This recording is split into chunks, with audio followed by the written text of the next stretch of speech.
Right, thank you for We're good at this. sitting through broken news and all of that. I'm sure it was great. You mean enjoying broken news? Enjoying broken news? I know. They don't sit through it, Kerry. They don't sit through nothing. There's a 94% They chance. absorb it. They love it. They listen to it. They learn. Whoa. There's a 94% chance I'm not there. I'd say. Yeah. At least 6% chance that I am, though. Did you survive the episode? Ooh, it's spooky. So this issue was out, and I'm sorry it took me so long to get around to this. I just kept forgetting. But this issue was out about a month and a half ago. This is Action Comics. Written by who? This is issue number 987. Oh, I think I know Oh, what they we're went talking back about to the in this original one. numbering, huh? Yeah, DC. they're back to the original numbering. This is let's see how DC does it. At You know, if the they had end never of the story. left the original numbering, they wouldn't have had to go back. That is true. It's written by Jurgens, somebody named Jurgens. Dan Dan Jurgens. Jurgens. Dan Dan Jurgens. Jurgens, yeah. Okay. I thought it was a soap. That guy's an old school comic book writer. And so he's got on this page, Office of the Daily Planet, of course, and Chief is watching TV. Perry White. Perry White. Perry White, yeah. Don't call him Chief. You just did. And he says, I've never seen so many simultaneous alerts come through. Oil tanker rupture on shore, prison riot in the Midwest, workplace shootings, war breaking out in Logamba, racial disputes, terrorist attacks, widespread violence everywhere. This is more than anyone can handle, even... And then someone yells off camera, Green Lantern. Superman? Oh. Oh, all right. So there's that. So then Superman, or Clark, I should say, disappears in the stairwell and changes on his way up. And he's thinking to himself, so many things coming at once. Coincidence or something more? Flies away. Cut to a scene of a guy with a machine gun and a bandana of an American flag on his head. Which is misappropriation of... That's disrespecting the flag, by the way. Just so you And know. he's got these workers who are obviously Latino up against a wall. Oh, this is a giant controversy a couple weeks ago. Yeah, and he's yelling, I gave everything to this company. Got injured so many times on the line that I literally bled for it. But I kept working, even though it was crippling me. Then you people came along. And they're, pleading with him in Spanish. Por favor. No puede, no puede. You work for cheap. Don't speak English, so you can't talk back or even ask for a penny more. You cost me my job, my livelihood. And for that, you pay. And he opens fire. Just in time. Superman jumps in front of them. People, stop this! And he grabs him. Oh, and the people behind him go, Gracias a Dios. Bye. Thanks. Grabs him. Why? Superman's yelling at him. Why? They stole from me. They ruined me. He said, the only person responsible for the blackness smothering your soul is you. Officers, make sure these people are safe and cared for. I have to go. Anything you say, Superman. So that happened. Huh. Well, right-wing media machine went crazy. I didn't know they did that. Yeah, I know, right? They flipped out, saying that Superman is un-American. Well, He is saving lives. He is an illegal alien. Yeah. And because I don't consume that type of media, I only could read what they said and just go and just shake my head. And then I found this article on the Hollywood Reporter written by Graham McMillan, and he summed it up beautifully. So I'm just going to read some of this to you. Comment, step in where you want, okay? It shouldn't come as any surprise that a Superman protects undocumented workers in this issue of DC's Action Comics. Beyond the fact that he is a long-standing defender of truth, justice, and the American way, he also took a stand against racial intolerance in the recent DC promotion that restored anti-bigotry image from the 1940s. That kind of talk is un-American. It's all over the internet right now. And it's a real ad that they did back in 49. Like 1949. It was actually on my, in the SEV, I have a thing called a smart board, and it was, when the shit started to go bad, it was my it was screensaver. It was up there all the time. It was created for the Anti-Defamation League. Yeah. And it was the wording of it. It just talks about when people start talking about how that person is different or that person is wrong, that kind of talk is un-American. It's beautiful. And stand up against it. Yes. Is basically what it says.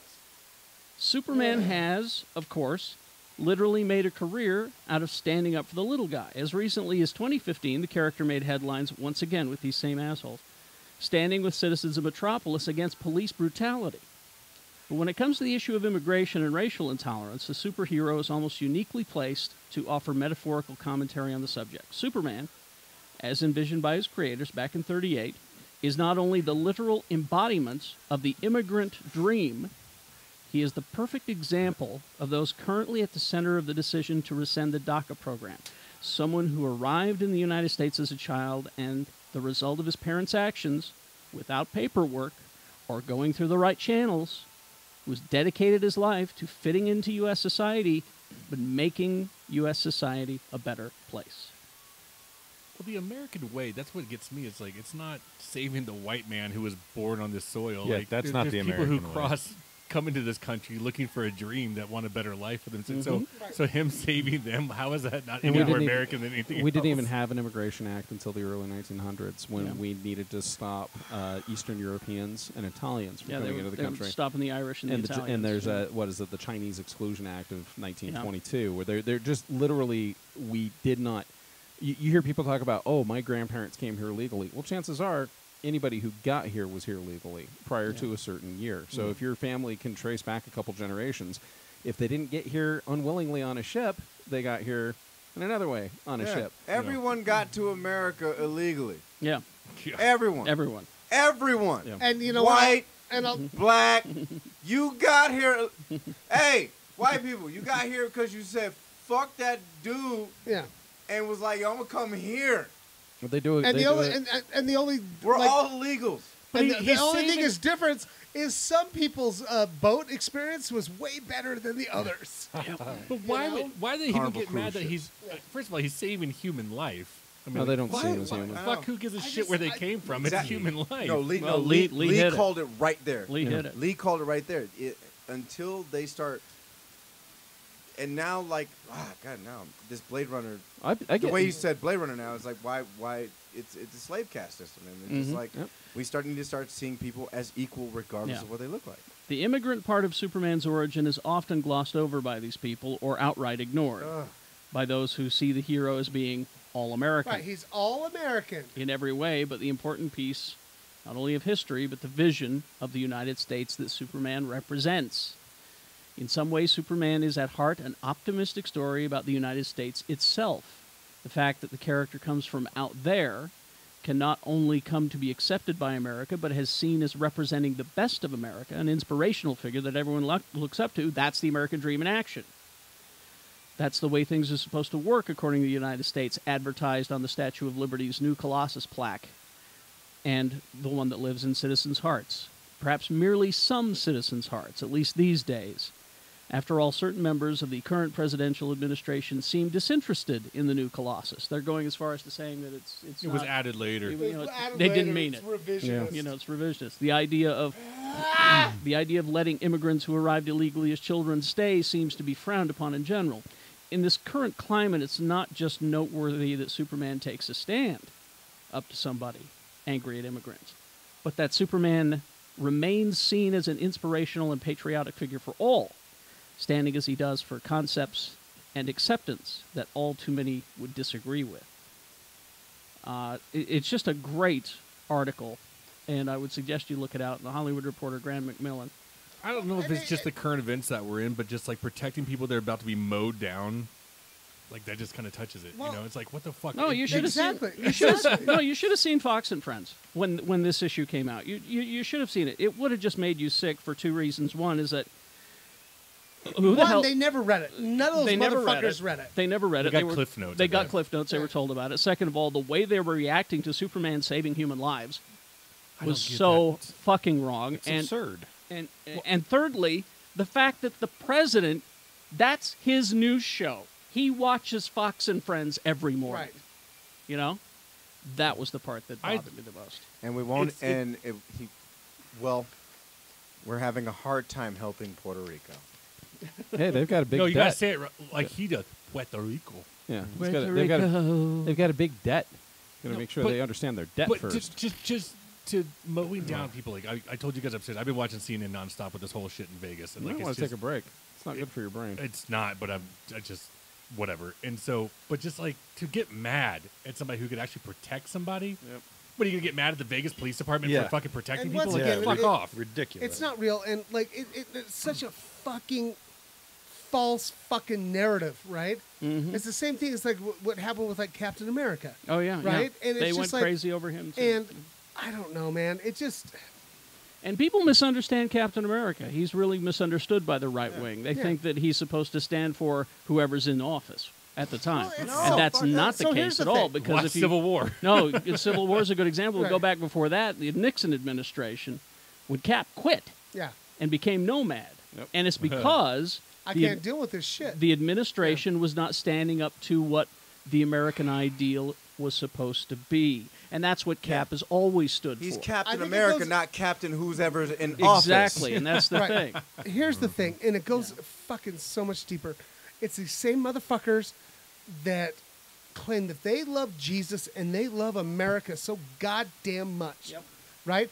But they do not follow the teachings of either. Either. Jesus, Right? You go down. They, back have to, they actually take it and they they twisted it. flip try to the script. twist it. No, They flip the fucking 'cause script, right? Jesus never talked about homosexuals. Didn't say No. a goddamn word about And that's the thing. It's like if know? like what's that? God, Super, if we actually followed the teachings of Jesus and the teaching or the ideals of America, There'd be no banks. this would be a fucking beautiful fucking world we live in. Fucking right it I was. get What- shit from what's people. that like? I mean, to jump on that point, what's that super evangelist down in Houston who like preaches every day? Oh, that piece of shit. And then like when everybody's like stranded, like Oh, his, you're talking his- about Osteen. Osteen. yeah, and his Yeah. super church could hold so many people, and he's like, nope, Nope. Like what? I don't want and, people. and eventually he opened it up. Yeah, because I'm Right, a but only shitty because guy. he was getting fucked with on Exactly, Facebook, and it was exactly. gonna fucking undercut his bottom line. Of like all the things you could have done to prove your message, you're like, nope, This is I'm it. good. I get. I'm a man of God. I'm a shelter people who are hopeless and have nothing. Like they have nothing. And they'll freak out about that, and then they'll freak It's the out. whole about do Well, unto I mean, others. and Jesus had a problem with rich people, if you'll recall. What were you going to Yeah. say? I get shit all the time from people. I'm not really don't go up against people for their political ideology because at the end of the day, even the most right wing of people, if they're willing to talk, we're going to realize we have a lot more in common than not. But I'm what is lovingly referred to on the right as a pinky globalist because I really do think that the biggest problem we have other than religion on this planet, individual religion's great, go for it.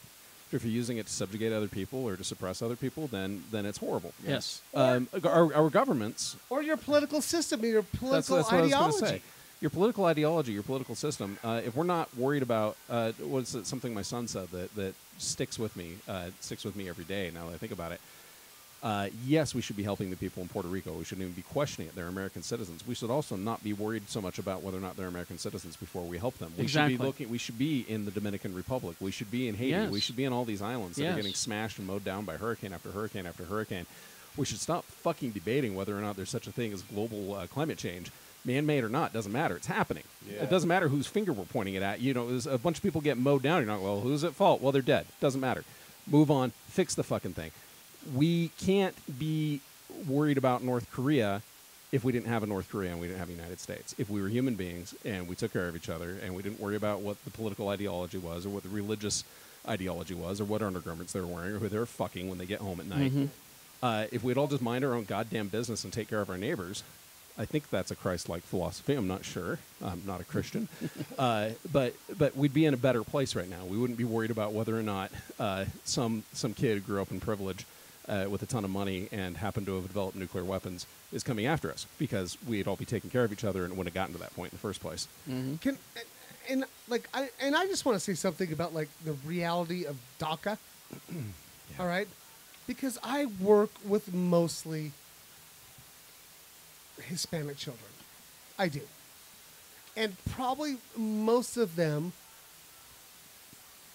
were either brought here Yeah. illegally or were born to illegal parents. Yeah. Or if they came here in the last 5 or 6 years, they walked here because their parents were murdered somewhere in South America. So here's the thing. We're just going to either send these people back or we're going to send their parents back. Leave them without parents. And either one is unacceptable. Or either we're going to take these kids back to a country they've never known. So, and this actually goes back to the great book donation that I've got. There's this great novel called, it's a graphic novel called Ghosts. And it's all about the, it's really like surrounding the Day of the Dead. And I had one of my adorable Hispanic girls walk up to me, open up to it, because I was like, if you don't understand a word, come up and ask me what it means. Mm-hmm. Well, this little Hispanic girl, that her family mostly speaks Spanish at home, holds up, she goes, I don't understand what this means. De la Luna. That's her language. Is it? Well, if her She's parents Right. are Hispanic and they speak Spanish in the home, Right. how did she not know what that So meant? here's the thing that happens as kids are in America, or like if you're learning a language, there's this weird, like, unless you're practicing both languages all the time, one goes away. Yeah, true. And that's what happens to these dreamer kids, Yeah. right? And so I looked at her and I go, really? You don't know what that means? I was like, That's you Spanish. speak Spanish at home, right? Yeah. And she goes, yeah, but I don't know what that means. I go, that means of the moon, right? And she goes, oh, okay, right? So what we're doing is like, if we take these people and just like, almost brings me to tears. We take these people and we just fucking send them back because of decisions made that were beyond their fucking control. And sometimes Right? we're a matter of life and death when those decisions Exactly. are made. There are multiple stories about people that get sent back, and these are good people, right? People who have done nothing wrong and have contributed to our society, are just, going to college and fucking being in the fucking military, or doing, and they get sent back because of decisions that were made when they were 1 year old. 7, maybe. Yeah. We have a and we have a listener who's in that boat. He's Yeah. in his early 30s here. He came here in his early teens. Yeah. and he they runs a send them business. back. They don't. All they've known is America. They don't speak Spanish. It's like a whole, like they're just like shoved in this. It's chaos, and there have been multiple people that have committed suicide. They straight up, they're like, I don't know how to cope with this, and I can't handle it. I have no family. I have no friends here. I'm just stuck in this chaos, and they fucking kill themselves. How is that okay? Well, it's not. It's not. But as Leigh pointed out earlier, the people who think it's okay don't think that they are people. No, I know, and it's They but don't. it's just like I don't understand how people think Well, that way. the difference there, I think, is I believe, have empathy. And the people making these decisions lack empathy a lot of the time. and R2D2 agrees. He really does. Yeah. Well, the like, question comes up all the time where people say, well, why didn't they just stay there and try to fight and make it better? A lot of times they did try to fight and make it better, and they got killed in the Yeah, process. exactly. And then you hear story after story about kids, teenagers, that are ferrying other kids younger than themselves to the States now because, and not from Mexico, usually from somewhere in South America or Central America. So the question I posit then is, what happens if the United States became so ungovernable and so intolerant to you that you felt the need to go somewhere else, say maybe Canada? Yeah. And say maybe Canada didn't want you there anymore because they've been dealing with our fallout for so long that they're full of Americans or of United Statesians in Canada. Are you going to stay and fight to make things better? What are you going to do when you get killed and your kids don't have a place to live anymore? Are you going to expect them to go there? Or are you going to hope that maybe some other country would have the compassion to bring them in and maybe help them live a better life? Goddamn third shows. They're either nuts or Sorry. they're fucking super deep. Sorry, I watched too much Star Trek to think that No, we but, should like, we should it's go just- with leave them I don't know. in People, you need to Cambodia. put yourself in other people's fucking shoes. Yeah, man. Exactly. that's the empathy. Like, right? They won't do it. Right. Well, then fuck. They them. have no empathy. And I can't wait till they all fucking die. They have no empathy, and that's the thing. I hate how. I mean, I try to put my like. It's fucking mental illness.